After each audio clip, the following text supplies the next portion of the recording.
Donc, je m'appelle Lola Boucassini, je suis étudiante au Master Archives à l'université Jean Moulin Lyon 3.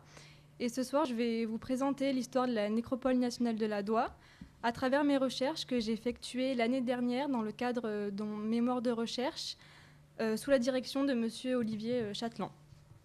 Alors, pour commencer, je pense que c'est important de définir ce qu'est une nécropole nationale, puisque ça sera la base de ce travail de recherche.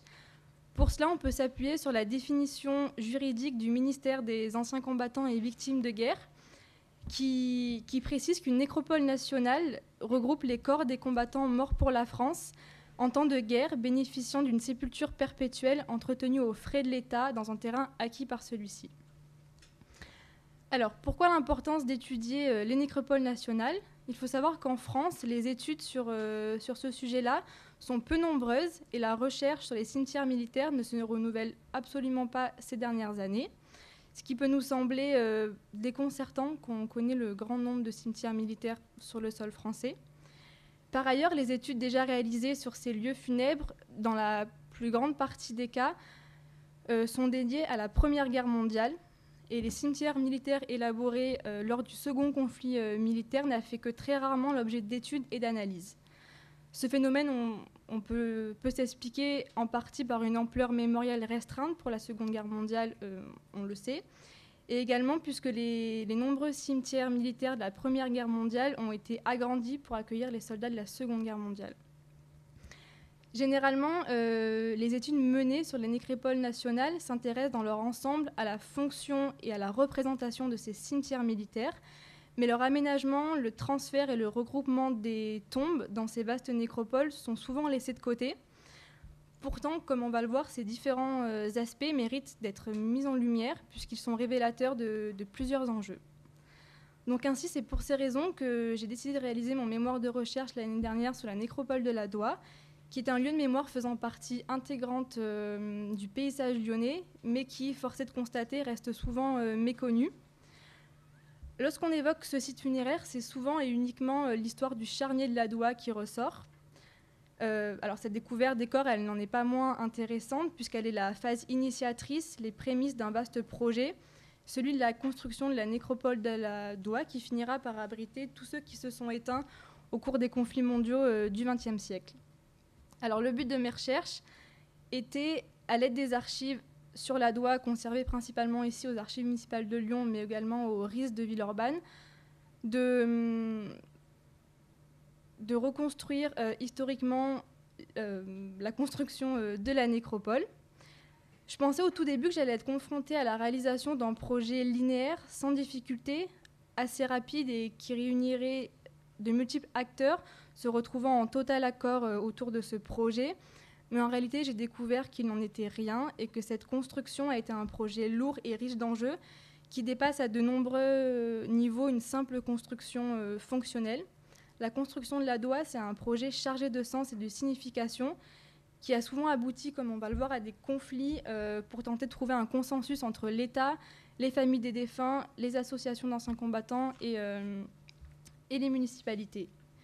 Alors aujourd'hui, en raison d'une limite de temps, je ne pourrai pas aborder l'ensemble de mes recherches que j'ai évoquées dans mon mémoire.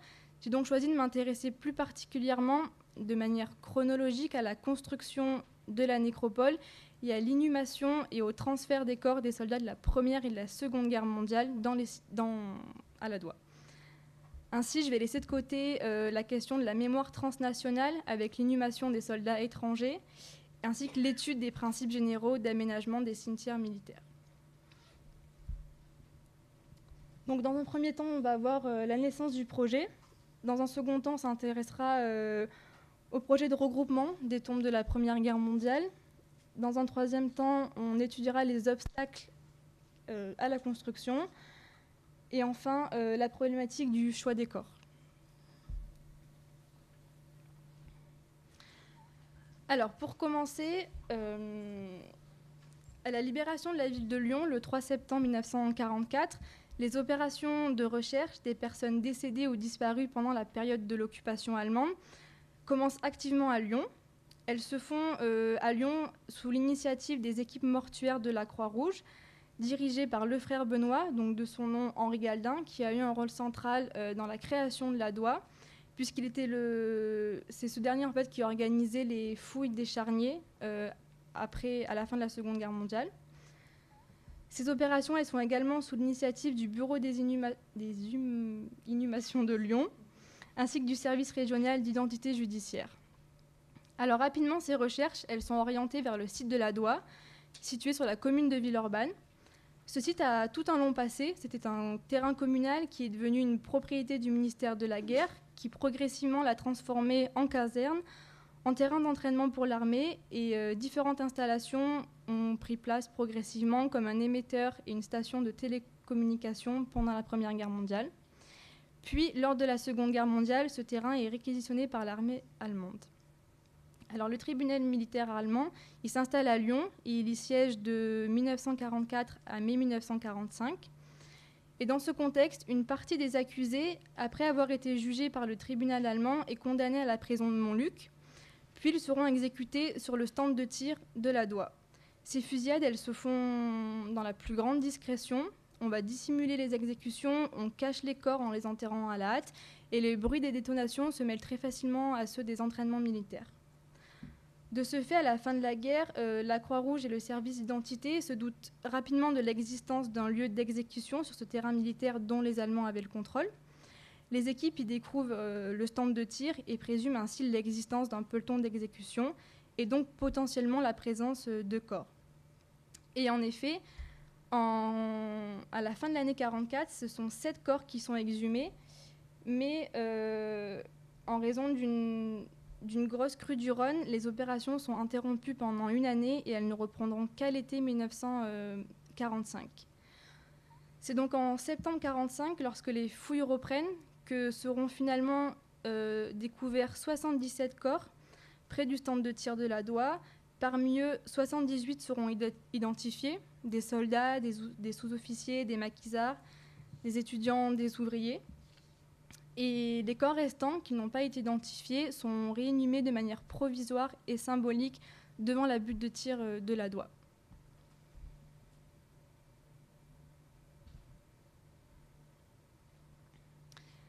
Alors, avec les corps retrouvés, restitués au nom aux familles et réinhumés, va progressivement naître la volonté de rendre à ces morts de guerre un hommage suprême d'une véritable ampleur nationale.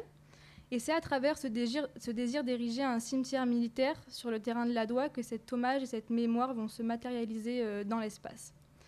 C'est donc dans ce contexte et sur l'initiative des Amis du Charnier de la DOA et sur la demande de reconnaissance des survivants que va émerger l'ambition de créer un cimetière militaire.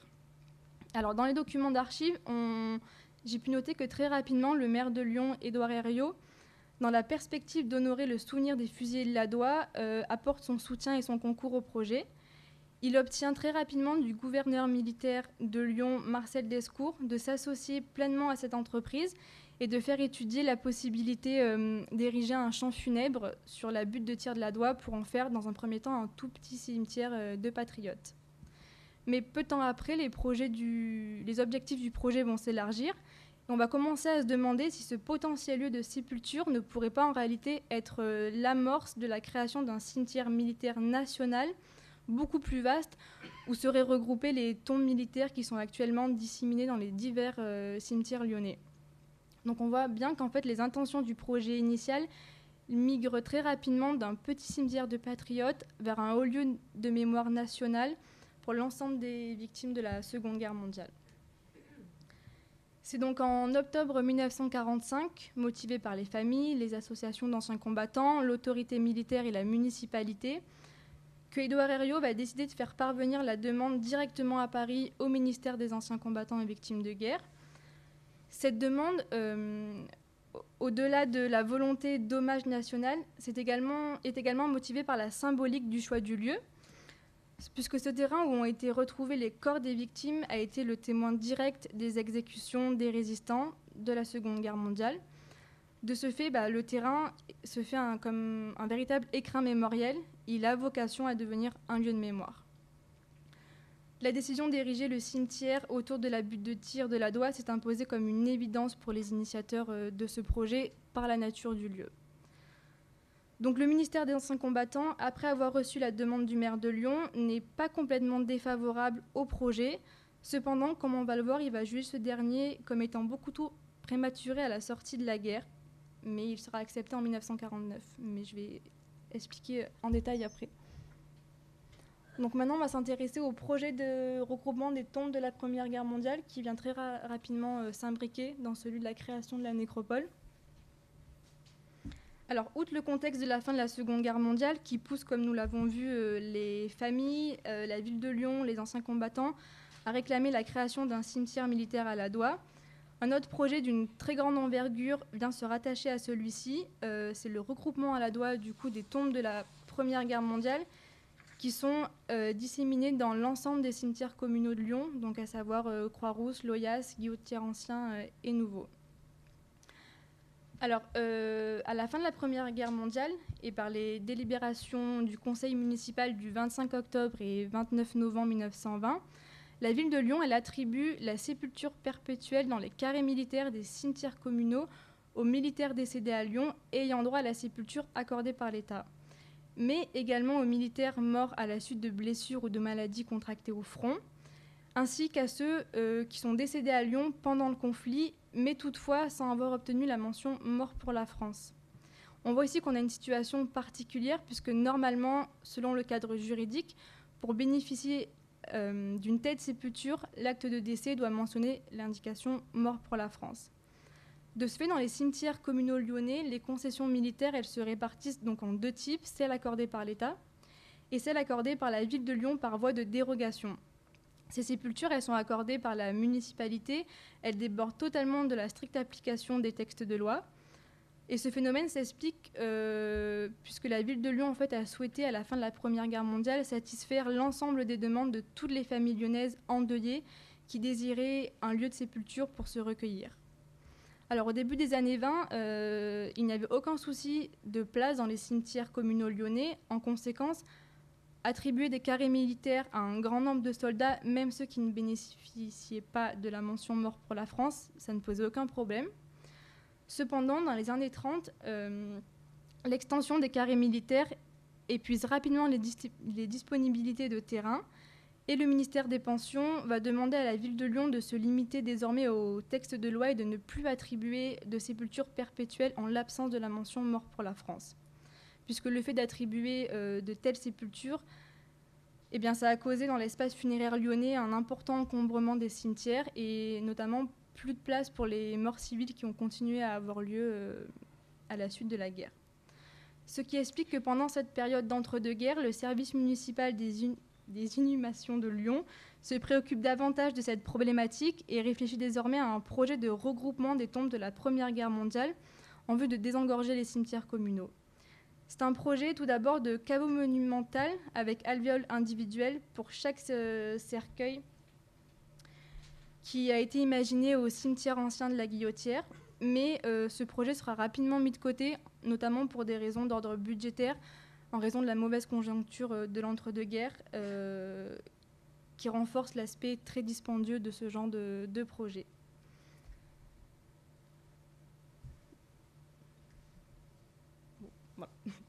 Alors, la Seconde Guerre mondiale, les problèmes d'agrandissement des cimetières communaux lyonnais se posent, désormais de manière urgente et pressante. Aux soldats de la Première Guerre mondiale, ainsi qu'aux défunts décédés de mort naturelle, sont venus se rajouter les dépouilles de ceux qui sont morts au cours du conflit, ainsi que ceux qui ont été rapatriés et restitués aux familles. De ce fait, il y a un véritable problème d'exécuté des cimetières lyonnais. Il importe désormais de chercher le moyen de réduire la superficie occupée par les sépultures perpétuelles militaires. C'est pourquoi, en 1948, le service municipal de Lyon va reprendre l'idée du caveau qui a été pensé dans les années 30, avec cette fois-ci la volonté d'y inclure les deux générations de feu. Puisque finalement, à ce moment-là, avec la découverte du charnier de la Doua et l'acceptation au cours de l'année 1949 du ministère des Anciens Combattants de créer le cimetière de la Doua, eh bien, on va laisser de côté l'idée du caveau et on va décider de transférer ces corps de la Première Guerre mondiale également à la Doua. Et ça sera uniquement en 1954 que le ministère va admettre définitivement cette possibilité, cependant sous certaines conditions. Et le projet c'est... Voilà. Alors, il manque une diapo, mais bon. Alors, maintenant, on va voir les obstacles à la construction de la nécropole. Donc, la Seconde Guerre mondiale terminée, la découverte du charnier, le problème d'encombrement des cimetières lyonnais et la volonté de rendre un hommage aux soldats des 2 guerres mondiales va pousser le ministère des Anciens Combattants à envisager la construction du cimetière militaire, puisqu'on voit que désormais toutes les raisons sont réunies pour que la création de la nécropole ait finalement lieu. Alors, ce n'est pas un projet linéaire. Plusieurs obstacles et accros vont venir ponctuer la réalisation de la nécropole nationale. Donc tout d'abord, à la sortie de la guerre, ce projet est une idée beaucoup trop prématurée. La demande de construction du cimetière, qui est donc adressée directement par Édouard Herriot en 1945, est jugée en 1947 beaucoup trop précoce par le ministère des Anciens Combattants, puisqu'en effet, en 1947, tout d'abord, la restitution de tous les corps des morts de guerre aux familles n'est pas encore achevée. Et ce n'est qu'une fois cette restitution terminée que le ministère pourra fixer les emplacements de la nécropole et l'importance à lui donner en fonction du nombre de sépultures perpétuelles dont l'État aura la charge. Donc, pour le moment, l'État en fait, n'a aucune idée de la dimension à donner à la nécropole. Par ailleurs, entre 1947 et 1948, aucune loi fixant le droit des victimes de guerre à la sépulture perpétuelle n'a encore été votée.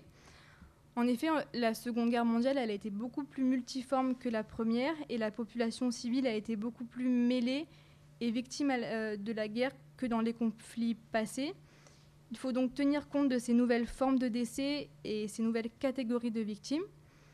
La réglementation de la Première Guerre mondiale, en conséquence, elle ne peut pas être reconduite puisqu'elle ne correspond plus au contexte de ce conflit. Il faut donc redéfinir les lois qui fixent le droit à la sépulture perpétuelle et ça ne sera fait que le 27 août 1948. On comprend donc que c'est qu'une fois les morts retrouvés, identifiés, les dédommagements énumérés, les restitutions closes, qu'il est possible de constituer les cimetières, l'ADOA et plus généralement l'ensemble des cimetières militaires en France. Dès lors, comme je l'ai dit, jusqu'en 1949, date à laquelle le ministère acceptera finalement le projet, la création d'un cimetière militaire à l'ADOA est encore beaucoup trop anticipée. Cependant, c'est important de préciser que malgré les remarques du ministère sur la précocité du projet, l'idée de la création d'un tel monument à l'ADOA est déjà bien ancrée et introduite sur le plan local et national, puisque les différents acteurs désirent véritablement la construction de ce lieu de mémoire. Alors, le projet de cimetière est donc accepté en 1949. Cependant, pour obtenir l'aménagement des terrains militaires de l'ADOA par le ministère des Anciens Combattants, de multiples accords et enquêtes précises doivent être récoltés par la ville de Lyon afin de constituer le dossier qui sera par la suite présenté définitivement au ministère. Alors tout d'abord, la ville de Lyon doit récolter une enquête géologique puisque le site concerné a été le lieu d'importantes inondations causées par les crues du Rhône lors des fouilles du Charnier, comme je l'ai dit. De ce fait, le caractère éventuellement inondable du lieu rend l'étude géologique indispensable afin d'éviter des dommages matériels dans les sépultures qui seront prochainement inhumées. Cette enquête, elle est récoltée sans trop de difficultés par la ville de Lyon. Cependant, les terrains restent tout de même submersibles. De ce fait, une opération de nivellement devra absolument avoir lieu sur l'ensemble de l'assiette qui servira à la construction de la nécropole pour augmenter la protection du secteur en cas de catastrophe climatique. Le nivellement, alors c'est un processus qui est long pour des raisons financières, pour des raisons de main-d'œuvre et matériaux. De ce fait, les travaux de remblaiement ne seront terminés seulement qu'à l'automne 1950. Ensuite, la ville de Lyon doit récolter l'accord favorable du conseil départemental d'hygiène du Rhône, puisque ce lieu, comme on le sait, a renfermé un charnier avec de nombreux corps. Une enquête précise sur ce sujet est donc nécessaire. Cette dernière, elle a été un petit peu plus complexe à obtenir. Au début, le conseil d'hygiène n'était pas favorable à la construction de l'ADOA sur ces terrains, puisqu'il faut savoir que ces derniers sont situés sur une nappe aquifère et que par conséquent, les corps inhumés qui s'y retrouveront plongés vont sûrement causer une pollution des eaux. Et le véritable problème, c'est que l'agglomération lyonnaise qui est installée sur la rive gauche possède les puits du Grand Camp et du Bois-Perret qui puisent dans cette nappe pour pouvoir alimenter cette partie de la ville. Donc on comprend l'avis défavorable dans un premier temps du département de l'hygiène. Il faudra attendre plusieurs mois pour que la ville de Lyon obtienne un accord favorable, une fois qu'une protection aura été mise en place et que le Conseil aura finalement conclu qu'il n'y a plus de risque de pollution des eaux. Et l'accord sera donné en juin 1949. Par ailleurs, la ville doit également obtenir l'accord de la direction de l'urbanisme et de l'habitation de Lyon. Concernant l'aménagement du territoire lyonnais, cet accord est donné très rapidement dès 1949, dès que le projet est accepté par le ministère. Et enfin, la ville doit obtenir l'accord écrit des autorités militaires locales au sujet de la nouvelle affectation du terrain de la Doua, puisque ce dernier est propriété du ministère de la Guerre. Cette condition, elle ne pose également aucun obstacle, puisque, comme on l'a vu, le gouverneur militaire de Lyon, Marcel Descours, dès 1945, consent à céder la superficie nécessaire pour la réalisation d'un lieu de sépulture pour les morts pour la France. Et l'accord écrit est donné en avril 1949. Donc c'est une fois les différents accords récoltés que le dossier préparatoire peut être présenté au chef des services des sépultures de guerre du ministère des Anciens Combattants pour que du coup soit repris définitivement le projet de construction de la Doua. Et le projet est accepté en octobre 1949. Alors, malgré ces différentes conditions désormais remplies, pour obtenir un accord véritablement définitif, il y a une difficulté majeure qui va perdurer, qui ne va cesser de différer l'aménagement de la nécropole. C'est la cession de l'ensemble des terrains de l'État, de l'ensemble des terrains à l'État, donc au ministère des Anciens Combattants, puisque toute nécropole est propriété de ce ministère. Alors les terrains de la Doua, ils se répartissent de la manière suivante entre l'autorité militaire, la ville de Lyon et le service radioélectrique du ministère des Postes, Télégraphes et Téléphones. Alors il faut savoir que la ville de Lyon et le service radioélectrique n'ont montré aucun obstacle à céder leur part gratuitement à l'État. Cette cession est faite dès 1952. C'est l'autorité militaire qui va poser problème, puisque pour celle-ci, ayant installé un champ de tir sur l'emplacement prévu pour le cimetière, la cession n'est pas simple puisqu'elle ne veut pas se dessaisir de son bien. Elle va donc émettre certains engagements en ce qui concerne le stand de tir qui est construit sur la partie convoitée du terrain.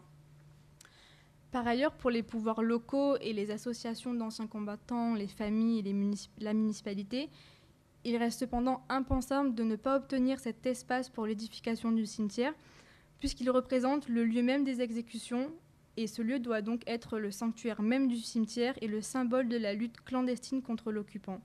Il est donc inenvisageable pour les acteurs de la Doua de déplacer le futur lieu de sépulture dans un autre emplacement que celui-ci, malgré la présence du stand de tir en plein milieu du terrain. Alors le ministère des Anciens Combattants va proposer un accord qui est de laisser le stand de tir à disposition de l'armée. Cette solution, à défaut de la cession totale, elle permet en fait de continuer rapidement les travaux de construction du cimetière. Et afin tout de même de séparer distinctement lieu de recueillement et entraînement militaire, le ministère va proposer la construction à ses frais d'un mur clôturant le stand de tir. Alors cette décision, elle peut nous interpeller et nous demander quelle est la place d'un stand de tir dans un cimetière national.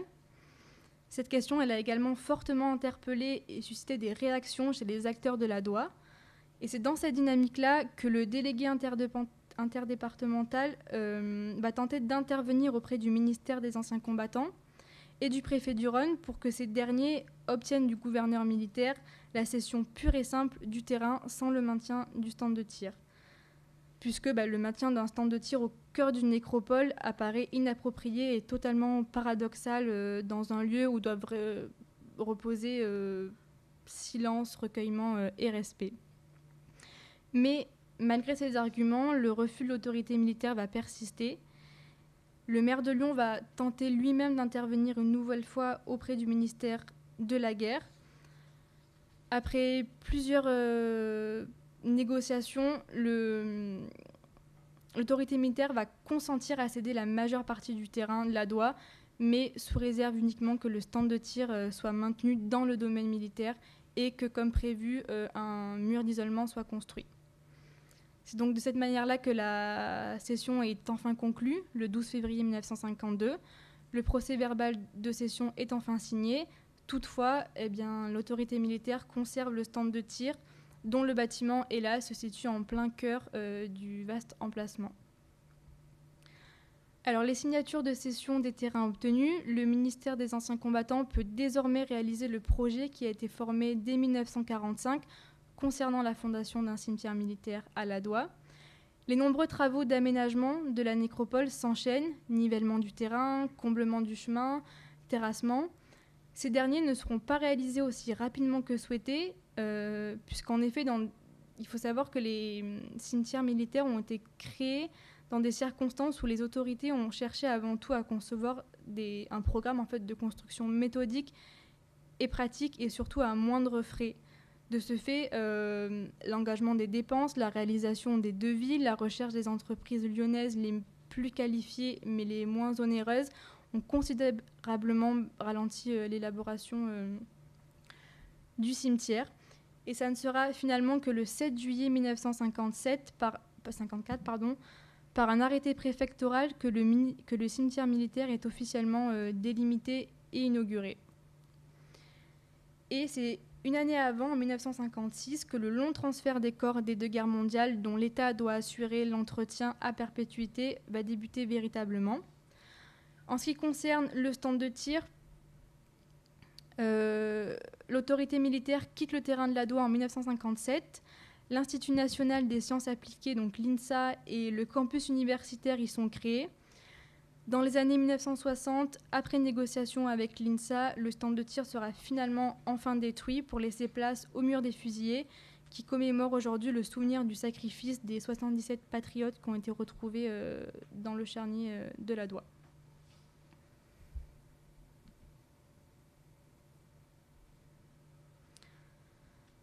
Alors, la longue création de la nécropole nationale aboutit enfin en 1954.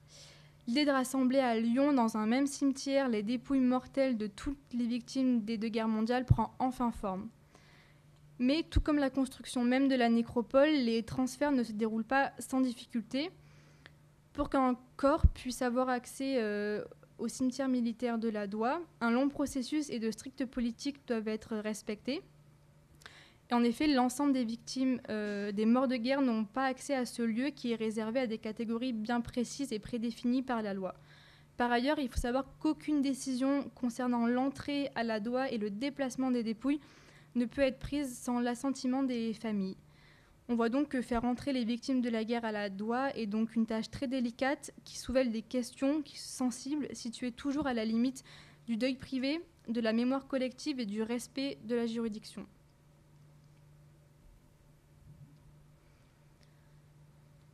Alors, pour qu'une dépouille, aussi bien de la Première ou de la Seconde Guerre mondiale, puisse accéder à la nécropole de la Doua, le défunt et les circonstances de sa mort doivent correspondre aux exigences qui sont prescrites par le Code des pensions militaires d'invalidité et victimes de guerre, à savoir bénéficier de la mention mort pour la France et d'une sépulture à charge de l'État. Cependant, même si ces deux conditions elles sont très souvent liées, la simple mention mort pour la France ne permet pas toujours aux défunts d'accéder à la sépulture prise en charge perpétuellement par l'État. A contrario, le droit à la sépulture perpétuelle aux frais de l'État n'est pas envisageable sans la détention de la mention mort pour la France. Donc pour les victimes militaires de la Seconde Guerre mondiale française et alliée, le droit à la sépulture perpétuelle est ouvert lorsque leur décès réunit trois conditions suivantes. Il donne droit à la mention mort pour la France, il s'est produit en activité de service et au cours d'une opération de guerre entre le 2 septembre 1939 et le 1er juin 1946. Pour ces victimes militaires de guerre, l'application de ces conditions elle ne soulève pas véritablement de difficultés et d'obstacles avec les familles. En revanche, pour les victimes civiles de la Seconde Guerre mondiale, la loi du 27 août 1948 stipule que la mort des victimes civiles doit résulter directement d'un acte accompli volontairement pour lutter contre l'ennemi. Mais ce n'est que le décret du 20 février 1952 qui définit les personnes considérées comme décédées à l'occasion d'un acte accompli volontairement contre l'ennemi.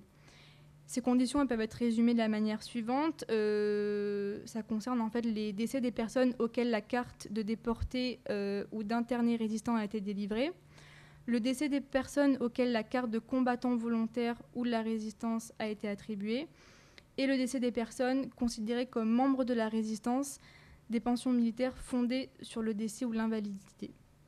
On voit donc que sont exclues de ces dispositions toutes les victimes dites passives, qui incluent les victimes des bombardements, les otages, celles décédées après les dates de cessation des activités fixées par le décret, mais également les combattants volontaires, les déportés raciaux de la politique d'extermination et également les suicidés. On voit donc qu'avoir combattu sous le drapeau français est donc très loin d'ouvrir automatiquement le droit au souvenir national pour toutes les victimes de la guerre. Il y a une véritable distinction entre les différents types de morts qui se dressent. Pour les victimes de la Première Guerre mondiale, pour le regroupement des tombes à la Doua, même si l'attribution des mentions morts pour la France et des sépultures perpétuelles a été en grande partie réglée à la fin du conflit, les distinctions entre les différentes victimes se font encore ressentir à ce moment-là de la création de la Doua. Pour prétendre à la mention et à ces deux conditions, il faut que le défunt soit mort entre le 2 août 1914 et le 24 octobre 1919, et que la mort de ce dernier soit une mort directe de guerre ou de suite immédiate de blessures ou de maladies contractées au front.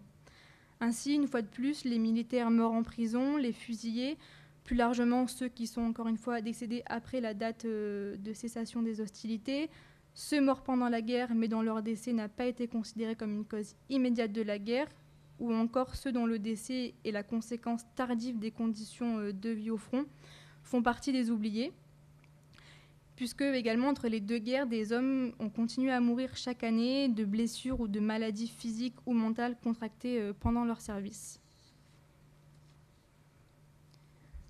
Alors, lorsque les familles lyonnaises ont été informées du projet de regroupement des tombes de la Première Guerre mondiale, nombreuses ont été celles qui ont tenté une nouvelle fois d'obtenir la dite mention afin que leurs défunts puissent prendre place à la Doua. Ce projet de translation des tombes suscite des réactions chez certaines familles qui estiment que la qualité de mort pour la France aurait dû être attribuée il y a déjà de ça de nombreuses années. De ce fait, une trentaine d'années après la fin de la Première Guerre mondiale, la parentèle va se lancer à nouveau dans une quête pour l'obtention de ces deux droits. Dans les archives, la correspondance entre le ministère des Anciens Combattants et les familles va montrer aussi bien des refus que des acceptations par le ministère concernant les dépouilles, mais sans jamais préciser ou justifier les décisions prises pour le sort de ces défunts. En effet, des familles avec des conditions de mort semblables ou bénéficiant déjà de la dite mention se voient recevoir un traitement différent. Certaines obtiennent facilement la mention mort pour la France et le droit à la sépulture perpétuelle à la Doua. D'autres reçoivent la mention sans pour autant que l'État leur octroie une sépulture perpétuelle à la Doua. Enfin, d'autres familles se voient refuser les deux mentions requises pour accéder à la nécropole, mais sans jamais aucune explication de la part du ministère. Par conséquent, de cette catégorisation des morts de guerre, les tombes militaires présentes dans le paysage lyonnais sont de nature diverse. On a, comme je l'ai précédemment dit, des sépultures perpétuelles à charge de l'État. Alors, dans le projet de regroupement des tombes des deux guerres mondiales à la Doua, ces catégories de tombes a été la première à être transférée dès 1956 et à prendre place au sein de la nécropole. On a également des tombes militaires qui ont fait l'objet d'une restitution aux familles, et celles-ci, ce sont les tombes qui sont à charge de la ville. Elles portent la mention « mort pour la France », mais les familles qui ont fait le choix en fait, de ramener auprès d'eux leurs morts ont perdu par conséquent le droit à la sépulture perpétuelle. Et à Lyon, ces sépultures, elles sont donc, pour compenser, prises en charge par la ville de Lyon qui accorde aux familles un emplacement gratuit.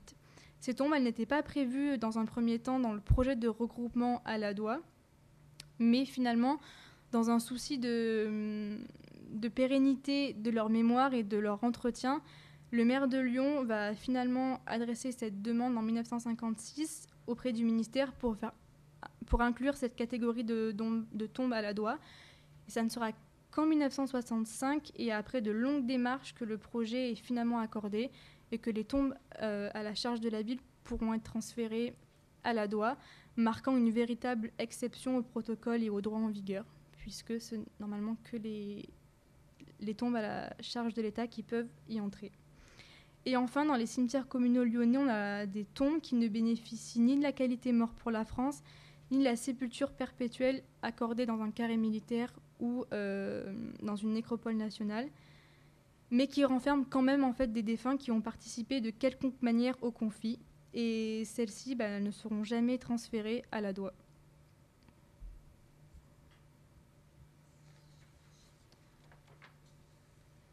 Alors, dans le projet de translation des corps des 2 guerres mondiales à la nécropole de la Doua, il y a une difficulté majeure qui va venir s'imbriquer à ce dernier qui est déjà chargé de multiples complications, puisqu'en effet, conformément au décret du 25 décembre 1920, les corps des victimes de guerre ne peuvent être déplacés qu'avec l'assentiment des familles préalablement recueillies. Ainsi, une fois le regroupement des sépultures à la Doua accepté par le ministère des Anciens Combattants, il faut désormais informer les familles du projet de regroupement et obtenir ou non leur consentement pour transférer les corps. Alors cette tâche, elle ne relève pas du ministère des Anciens Combattants, mais de l'administration municipale. C'est donc la ville de Lyon qui prend en charge cette tâche délicate de pénétrer en fait dans le deuil intime et privé de la parentèle, puisqu'en effet, contacter les familles des années après, notamment pour les victimes de la Première Guerre mondiale, peut réveiller et ressasser à nouveau la douleur de la guerre et un deuil qui parfois est encore inachevé. Se rapprocher de la parentèle de ces morts de guerre et obtenir leur adhésion ou leur refus au projet de regroupement ne constitue en rien une tâche facile et négligeable de la réalisation du projet de la Doua, puisque entre affaires privées et affaires publiques, le juste milieu doit être trouvé par la municipalité lyonnaise quant à l'approche légitime envers les familles. Alors, il va y avoir tout d'abord un véritable problème pour contacter les familles. Ces opérations, elles ne sont pas très compliquées pour les familles des morts de la Seconde Guerre mondiale, puisque le conflit reste un événement récent. De ce fait, les familles sont encore présentes et les contacter ne pose pas de difficultés. Mais le cas pour les familles des défunts de la Première Guerre mondiale est beaucoup plus pertinent, puisque contacter les familles une trentaine d'années plus tard, retrouver leurs traces n'est pas une tâche très simple, puisque dans la majeure partie des cas, il est impossible pour l'administration municipale de se procurer l'avis de ces familles, puisque soit elles ont disparu, soit les renseignements qui se trouvent dans les mairies pour les contacter ne sont plus d'actualité. Alors, dans l'étude de la correspondance entre les familles et la municipalité, il y a 3 types de réponses aux recherches exécutées par la ville de Lyon qui sont souvent revenues. Soit les services municipaux ne bénéficient plus d'aucune trace de la famille et donc ne peuvent pas les contacter, soit les familles se sont éteintes. Par conséquent, les mairies renvoient les courriers à l'administration de Lyon portant la mention « La famille recherchée est désormais éteinte ». Et on a également certaines familles qui n'ont apporté aucune réponse.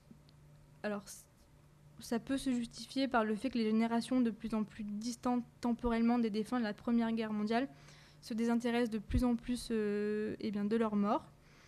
Il faut savoir qu'en cas d'absence de réponse de la part des familles, le consentement de ces dernières est réputé acquis lorsqu'elles n'ont pas exprimé leur intention dans un délai de 2 mois à dater de la notification de l'avis de transfert. Cette décision, elle a été votée par l'Union départementale du Rhône et l'Union française des associations des victimes de guerre en 1956 afin d'éviter de retarder le projet de regroupement qui était déjà fortement en retard. Il y a également un problème qui est à prendre en compte lorsqu'on contacte les familles pour avoir leur avis, c'est le degré de parentalité. En effet, tous les membres d'une famille ne peuvent pas décider de l'avenir de la sépulture et les dispositions applicables au degré de parenté ne sont pas les mêmes pour les sépultures à charge de la ville et celles à charge de l'État. ce qui rend une fois de plus la gestion des différentes tombes très complexe. Pour les tombes qui sont à la charge de la ville, c'est le régime de droit commun qui s'impose, et pour les tombes qui sont à la charge de l'État, c'est la loi du 16 octobre 1946 qui s'impose. Alors, pour prévenir les familles concernées par les opérations de regroupement à la DOA et provoquer leur réaction pour recueillir leur avis sur le projet, la ville de Lyon a décidé de mettre en place une publicité préventive ayant pour objectif d'avertir les familles, notamment celles dont aucune adresse valable n'a été retrouvée pour les contacter. Alors, ces dispositifs mis en place sont de plusieurs natures. On a tout d'abord l'idée d'apposer pendant 2 ans sur les entrées des cimetières communaux de Lyon des affiches très apparentes, invitant les familles à manifester leurs sentiments sur le projet de regroupement. On a également le projet de déposer des pancartes sur les tombes des militaires en informant les parents qui viennent visiter leurs défunts de s'adresser directement au garde-chef du cimetière pour donner leur avis au projet. La municipalité de Lyon décide également d'insérer un avis de regroupement par voie de presse pour sensibiliser un large public, notamment les familles qui ne viennent plus régulièrement au cimetière. Par ailleurs, en 1956, le maire de Lyon va se rapprocher des services de radiodiffusion télévision française pour qu'un communiqué soit diffusé et ainsi susceptible d'être entendu par toutes les familles concernées. Et enfin, un avis relatif au regroupement à la nécropole est inséré dans le recueil des actes administratifs de chaque département. Par ailleurs, le choix de passer par une publicité préventive, alors outre son objectif de prévenir les familles, elle permet aux acteurs, donc à la municipalité de Lyon chargée de recueillir ce consentement, d'établir une distance et un respect du deuil intime. Ces dispositions, elles permettent de laisser la famille se rapprocher elle-même de la municipalité pour demander ou refuser le transfert des corps. De ce fait, la pénétration dans le deuil privé est beaucoup moins intrusive et plus respectueuse. Et ça a été une véritable volonté de la ville de Lyon de procéder de cette manière. Alors, l'étude de la correspondance avec les familles a été très intéressante puisqu'elle a permis d'analyser les décisions prises par les familles pour décider de l'avenir de leurs défunts. Dans la majorité des cas, j'ai pu constater qu'une grande partie des familles acceptent le projet de regroupement au cimetière militaire. Cependant, ce consentement relève de 3 réalités qui sont pourtant bien distinctes. On va avoir des familles qui ont accepté la proposition de regroupement parce qu'elles voient ce projet comme une grande reconnaissance, un véritable honneur qui est rendu à leurs défunts, et elle permet d'assurer une mémoire perpétuelle à leur mort de guerre.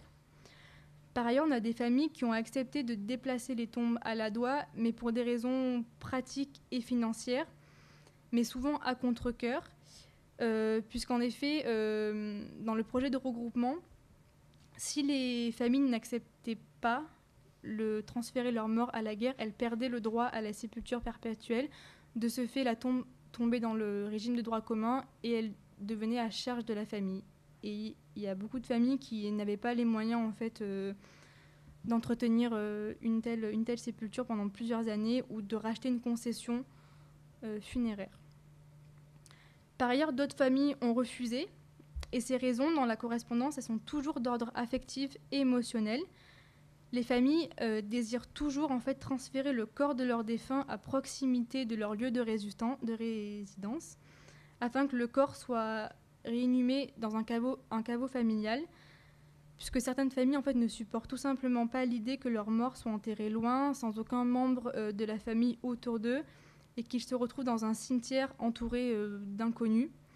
Par ailleurs, il y a beaucoup de familles également qui ont refusé la politique funéraire et l'esthétique contraignant de l'État, puisque une nécropole nationale, en fait, elle a pour principe la neutralité. Donc tout signe distinctif ou affectif, comme apposer des objets personnels, des plaques personnelles, est totalement interdit. Il y a des familles qui, dans leur processus de deuil, ont besoin de faire ces gestes. Elles ont donc également refusé de transférer leur mort pour ces raisons-là. Donc ces familles, en fait, en refusant le transfert à la DOA, elles ont fait le choix de sortir ces morts de la mémoire collective et nationale. et de les réintégrer dans une mémoire beaucoup plus personnelle et intime. Et elles n'ont pas éprouvé le besoin que leurs défunts reposent dans un lieu de mémoire national et ont préféré un culte privé beaucoup plus avec une ampleur moindre.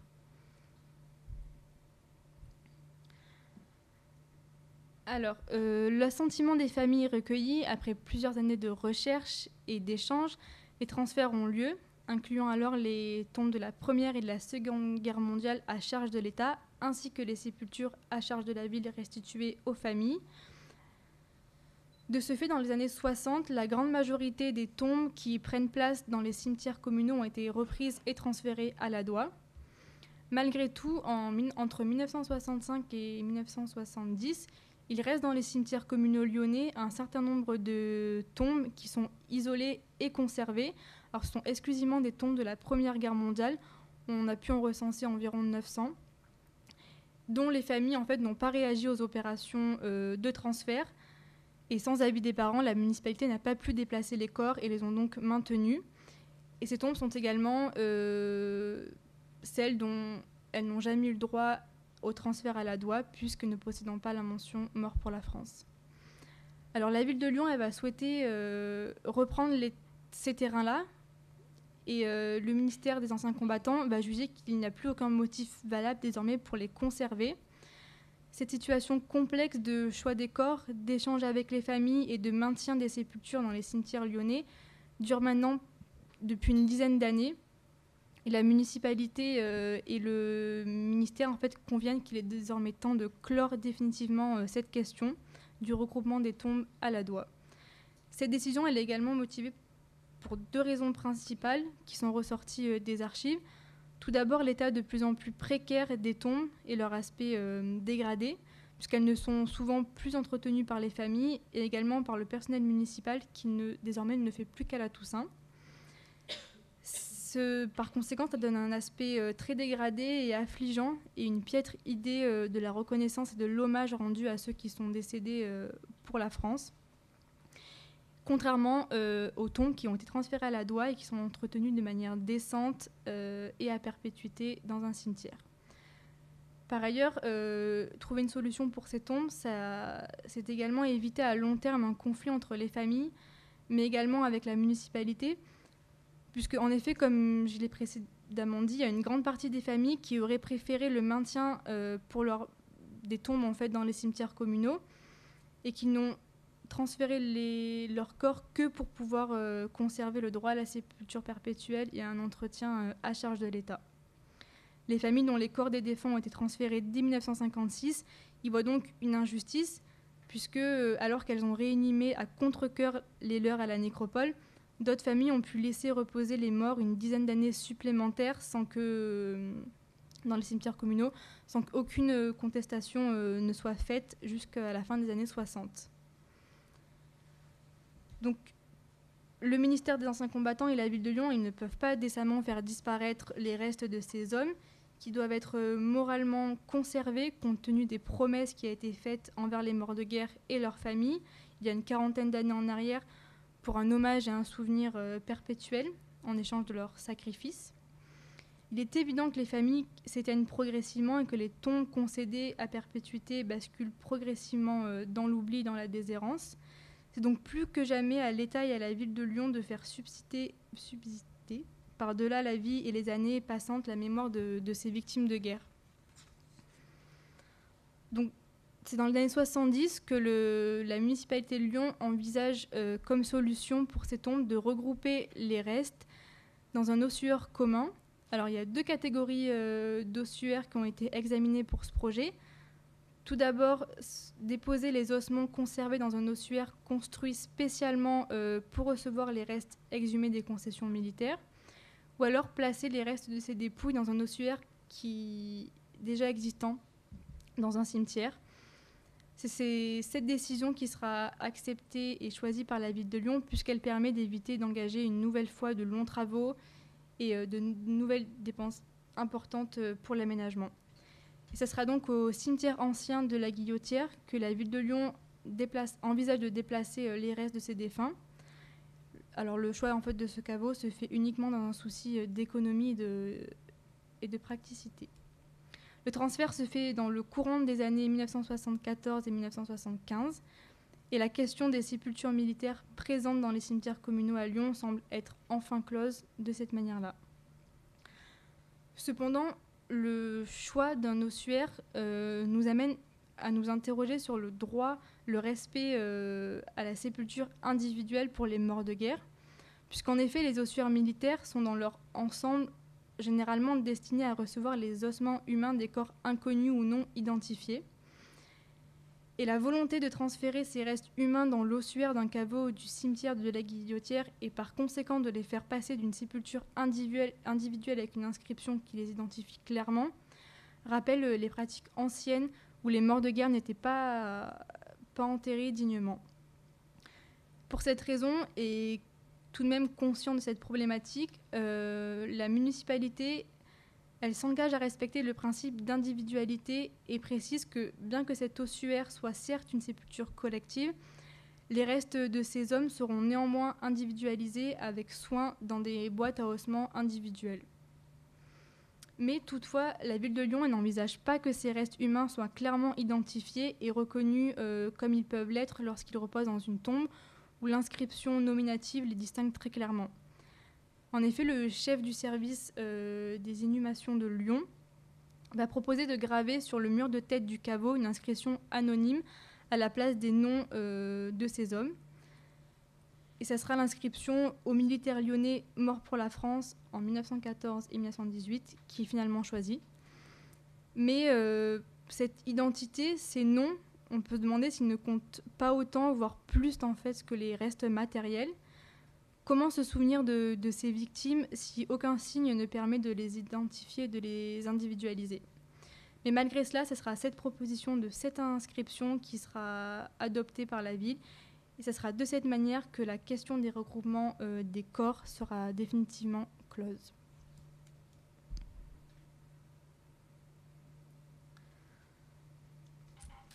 Alors, pour conclure, on a vu que la volonté d'ériger un cimetière national sur les terrains militaires de la Doua est apparue très rapidement dans les esprits. Dès le lendemain de la Seconde Guerre mondiale, initiée par les Amis du Charnier de la Doua, puis rapidement soutenue par les familles, la municipalité et le ministère des Anciens Combattants, la réalisation de la nécropole nationale de la Doua est le résultat d'un enchevêtrement de multiples acteurs animés par un objectif commun qui est celui de faire reposer les morts de guerre dans un espace qui leur serait entièrement dédié et dans lequel l'État en fait, leur témoigne à jamais de sa reconnaissance. Alors, si de par son caractère sacral et sa dimension émotionnelle, le choix du lieu est apparu comme une évidence pour tous, la construction du cimetière n'a pas toujours permis un consensus entre l'État, les multiples groupes mémoriels et les familles. En effet, comme on l'a vu, ce projet de grande envergure auquel est venu très rapidement se rattacher celui du transfert des corps de la Première Guerre mondiale n'a pas été une réalisation rectiligne, sans obstacles techniques et différents politiques. Les obligations techniques, la cession des terrains à l'État, la correspondance avec les familles des défunts font partie des éléments qui ont ralenti la construction de la nécropole et qui illustrent très clairement les difficultés à ériger un cimetière militaire.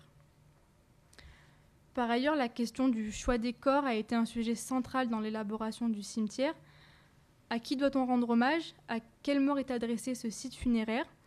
Ces questionnements auxquels le ministère des Anciens Combattants et la municipalité lyonnaise ont dû répondre et tenter de trouver un juste milieu afin de respecter la législation et les attentes très exigeantes des familles endeuillées, invoquent très clairement le devoir de mémoire.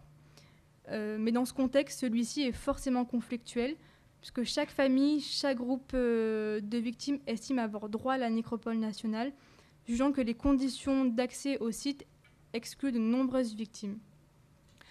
Ainsi, depuis la fin de la Seconde Guerre mondiale, les différents groupes mémoriels sont nourris d'un profond sentiment de manque de reconnaissance de la part des autorités publiques qui n'incluent pas l'ensemble des victimes de guerre dans les cimetières militaires français. En effet, c'est important de souligner que même si les nécropoles nationales sont des lieux d'hommage suprême rendus aux morts pour la France, il ne faut pas oublier qu'elles laissent en marge de nombreuses victimes de guerre inhumées dans les cimetières communaux et qu'elles ne sont pas toujours représentatives de l'ensemble de la nation qui a perdu la vie pour la liberté. Et c'est autour de la question de ces choix des corps que se présentent très clairement les limites des cimetières militaires et de leur transmission mémorielle. Et enfin, pour terminer, on peut se demander quel est l'avenir pour la nécropole nationale de la Doua, puisqu'elle a été créée il y a désormais environ 70 ans et qu'elle a vu ses initiateurs s'éteindre, ainsi que les principaux témoins des événements qui commencent à disparaître progressivement. Sa pérennité, elle repose désormais entre les mains des nouvelles générations qui n'ont pas vécu les guerres mondiales et qui portent avec eux un bagage historique qu'ils n'ont pas vécu. Le devoir de mémoire devient ainsi intergénérationnel. Et la nécropole de la Doua devient alors une passerelle pour relayer la mémoire des événements aux générations futures, puisqu'elle permet, comme l'ensemble des cimetières militaires, à ceux qui n'ont pas vécu les événements, de les comprendre et de se les approprier malgré une distance temporelle. Ainsi, les nécropoles nationales, elles permettent de maintenir présents dans les consciences des générations futures les événements du passé. La nécropole de la Doua, tout de même, elle reste un lieu fréquenté. Les proches, les anciens combattants continuent chaque année à venir s'y recueillir. Le cimetière accueille également de simples promeneurs qui pénètrent souvent très intrigués dans ce lieu qui ressemble à un jardin et qui s'y promènent avec curiosité. La nécropole reçoit également des touristes qui viennent avec intérêt découvrir ce site, notamment depuis le développement du tourisme funéraire au début des années du XXe siècle. Et il est important de préciser que ce tourisme funéraire a eu des effets très positifs sur ces lieux de mémoire, puisque par conséquent, ces dernières années, l'État et les collectivités territoriales ont engagé de nouveaux moyens pour restructurer les nécropoles nationales et assurer un entretien optimal pour ces sites. Et dans ce contexte-là, d'ailleurs, la nécropole de la Doua est actuellement en train de procéder à une remise en état des milliers de stèles qui se sont dégradées au fil des années. Et par ailleurs, on peut évoquer également la venue des scolaires qui constituent un public important des nécropoles nationales. Élèves, étudiants, chercheurs, historiens viennent sur ces lieux, qui est une source d'histoire directe pour apprendre et comprendre l'histoire. Les pratiques pédagogiques investissent désormais de plus en plus ces espaces mémoriels qui deviennent des objets d'histoire à part entière. Mais malgré que la nécropole nationale de la Doua reste un site toujours investi par les visiteurs, il y a tout de même un intérêt important à le maintenir vivant et à le redynamiser pour assurer leur avenir et celui de la mémoire nationale qui tend parfois à s'essouffler. Ces lieux doivent être stimulés pour rester attrayants et ainsi être sauvegardés, puisque leur devenir reste incertain. Et dans cette dynamique-là, la nécropole de la Doua participe chaque année depuis sa création en 2016 au Printemps des cimetières, qui est un événement annuel d'ampleur nationale dédié à la valorisation du patrimoine funéraire qui est souvent méconnu. Par ailleurs, la nécropole de la Doua, en association avec le mémorial de la prison de Montluc et le RIS de Villeurbanne, poursuit sa valorisation en proposant ponctuellement des visites guidées afin de faire connaître ce lieu du paysage lyonnais. Ainsi, pour finir, la nécropole de la Doua et plus largement l'ensemble des cimetières militaires français méritent un véritable travail de mémoire et d'étude afin de permettre leur prise en compte en tant que patrimoine de conscience commun comme véritable lieu de mémoire.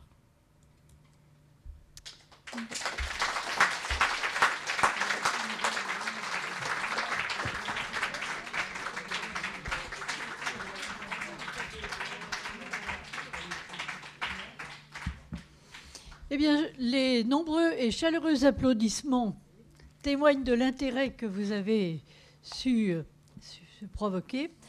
Je vous remercie pour avoir traité un sujet délicat et de l'avoir traité avec beaucoup de délicatesse. Et j'espère, on ne peut qu'espérer que d'autres de jeunes chercheurs comme vous se découvriront une vocation pour étudier les nombreux cimetières militaires qui peuplent la France. Je pense qu'il y a certainement des questions. Donc, je suis prête à passer le micro à qui veut. Le nombre de tombes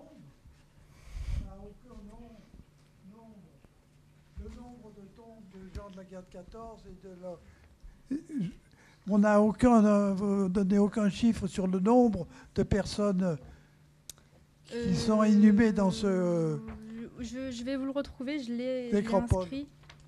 Vous avez les programmes. Oui, bah oui, oui. Volontiers. Alors, il y a 6239 tombes, 6239 tombes, et il y a à peu près 54% de